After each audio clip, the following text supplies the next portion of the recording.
Shalom. Assalamualaikum warahmatullahi wabarakatuh. Om Swastiastu, Namo Buddhaya, Salam Kebajikan. Pertama-tama, marilah kita panjatkan puji dan syukur kepada Tuhan Yang Maha Esa karena penyertaannya sehingga kita dapat berkumpul di tempat ini dengan keadaan tubuh yang sehat. Yang saya hormati Dewan Juri dan teman-teman peserta yang saya sebut sebagai generasi penerus bangsa.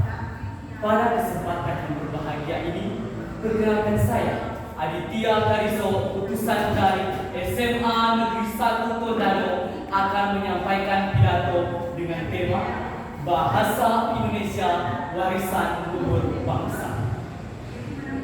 Hadirin yang saya hormati, Indonesia merupakan negara yang memiliki keberagaman suku dan budaya.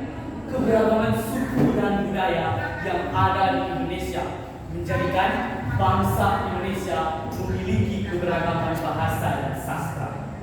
Pada tahun 2012, hasil penelitian yang dilakukan oleh Badan Pembinaan dan Pengembangan Bahasa, Kementerian Pendidikan dan Kebudayaan atau Kemendikbud menyebutkan terdapat 546 bahasa dan subbahasa yang tersebar di seluruh penjuru Indonesia, dan jumlah tersebut masih terus dapat bertambah. Keberagaman bahasa yang ada di Indonesia menjadikan bangsa Indonesia membutuhkan bahasa persatuan yang berfungsi sebagai sarana komunikasi. Maka bangsa Indonesia memilih bahasa Indonesia sebagai bahasa persatuan, sebuah bahasa yang besar yang layak untuk menjadi suatu kebijakan.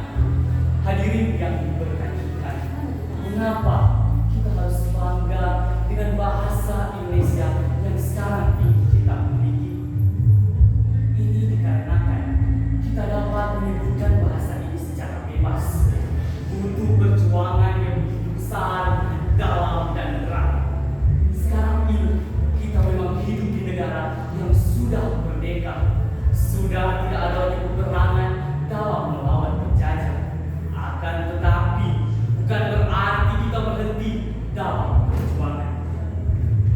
Bahasa Indonesia memiliki kedudukan sebagai bahasa nasional seperti yang dinyatakan dalam Sumpah Pemuda yang terjadi pada tanggal 28 Oktober 1928 yang berfungsi sebagai sarana komunikasi, menjadi kebanggaan bangsa dan sebagai alat pemersatu yang majemuk baik suku, budaya, adat istiadat dan agama.